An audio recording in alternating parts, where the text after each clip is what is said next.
Hey everyone, welcome to my YouTube channel, and in today's video we're going to take apart this microphone. So what I have here in my hands is a Sennheiser MKE 200, a super popular microphone, I guess, for those who is doing home videos. It's like a base version, like the most affordable Sennheiser microphone that you can get. But in today's video, I'm not going to really talk about specs and performance and everything. I'm just going to basically show you what's inside of this microphone. And I guess I'm going to mention one problem that I ran into with this microphone. And that actually was something that made me try and figure out what was happening with this microphone. So stick around, watch this video to the end, and I will talk about that issue that I had. So this microphone is really small and tiny. There is nothing special to it. It has no switches or anything, and the way it is designed is just well, a basic microphone, I guess. Well, I guess it is still a better microphone than many built-in microphones of cameras on cameras.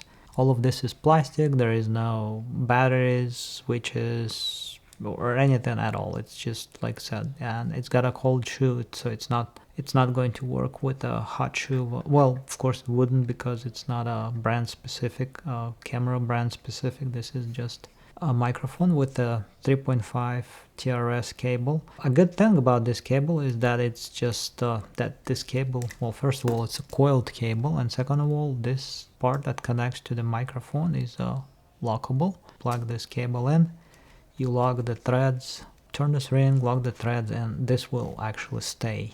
Little plastic thing with a connector up on the front, actually, which is a little bit strange. And what it is, it's just basically a tube. So what's inside of this, how to get to the insides of this microphone, not that you would want to, but if you're curious just like I am, then you may actually basically get into the insides of this microphone. Is almost a destructive method, I guess, because this tube has two sides, the front and the back. These are just basically covers, and they come off like that.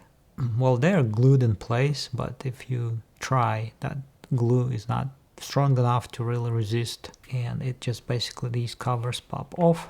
I still can put these back on because there is nothing to them. These are just covers, and as you can see, they have screens on the back side, so the dust or larger particles would not be able to get inside of this tube. And what it is, it's just a tube. That's what this microphone is on the inside.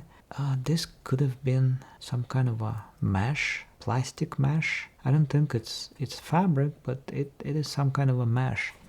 And the same type of a mesh is applied to the inside of this tube. And the microphone, what you can call a microphone, is actually something that is right here in the middle. So this is the front, this is the back, and of course the capsule, I guess, is facing the front naturally, and that's what the capsule is like. So that's the capsule inside of this tube, and this is the back side of it. The capsule is facing forward naturally, and the capsule is suspended on a rubber mount, and you can also see those two wires attached to the back side of it. There's a black and red wires, and there's a screw sticking up. So that's the capsule right here, and you can see how this capsule is just suspended with this rubber mount. So basically two rubber legs right there and a rubber ring, and that's what holds the capsule. And as you can see, this capsule moves around. You're not supposed to, but it should actually be going back to its original place. Well, these wires are not that flexible. They should be as flexible as possible. I guess no, the capsule goes back to its original position every time I move it around, so that probably shouldn't affect performance. I saw this screw right here that just sticks out. That's really weird. I guess that's what attaches this tube to the base. So yeah, there's nothing really inside of not much to this microphone really, and so whatever the physics are happening are not as advanced. That's all that is to it. Is this a good microphone? Well, it's not a terrible microphone. That doesn't have any advanced features, but it works. It's not a bad microphone, like I said.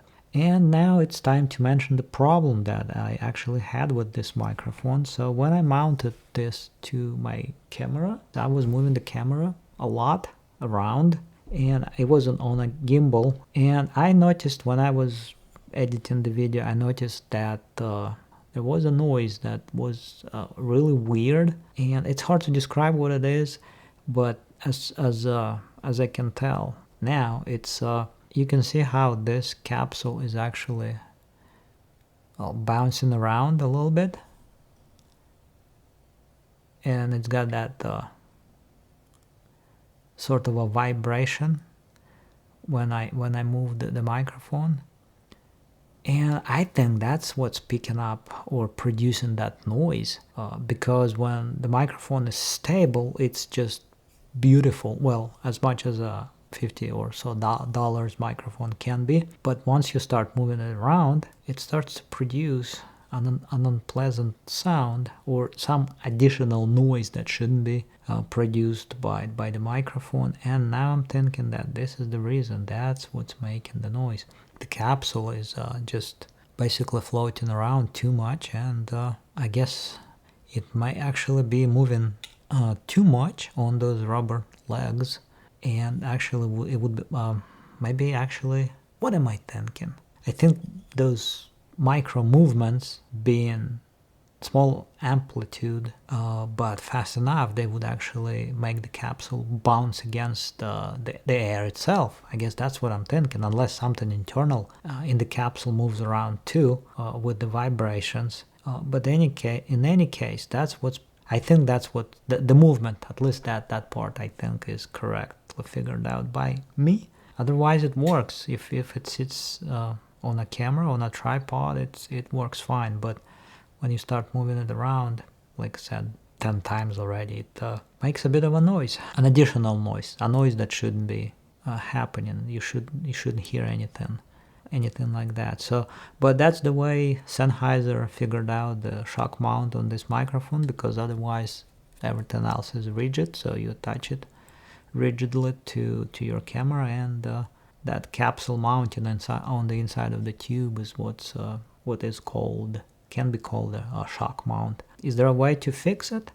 I don't know. Probably is. I don't know if, I don't even know if it's worth like trying and spending time and effort on figuring something out. I used this microphone for a while, and I don't use it anymore because I have other microphones. I guess that should be it for this video. That's what's inside of this MKE 200 microphone.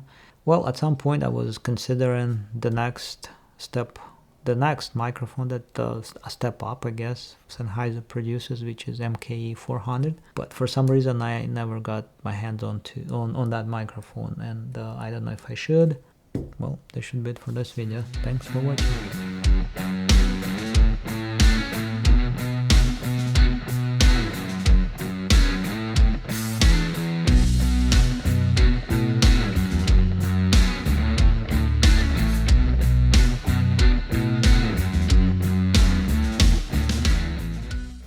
Well, I guess a bonus material to this.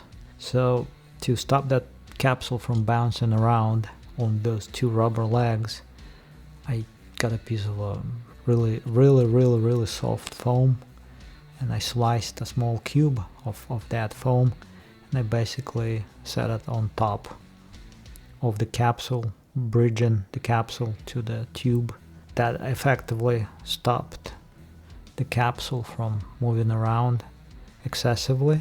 This foam is still a shock absorbing material, so the capsule is not bouncing around, so I think that would stop the noise from happening.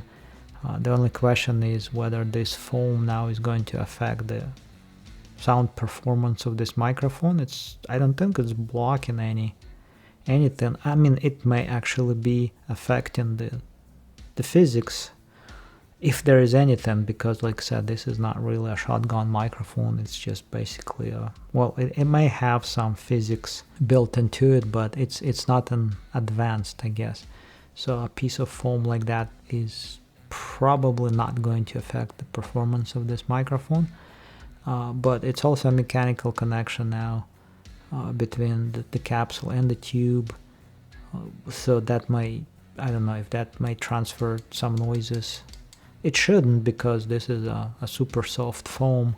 Is it going to absorb the sound? It might absorb the sound to some degree, but again, it's hard to tell how it's going to affect this simple design that's probably not really doing a whole lot anyway. It's just basically protecting the capsule. I guess that's all that it's doing. Like I said, again, there may be some kind of some sort of design and physics to this, but not much in my opinion. And it's all plastic. I think it's all plastic. It's not fabric for sure. My basic understanding of what's happening here is at least without any further study or tests, is my understanding is that this should actually fix the problem.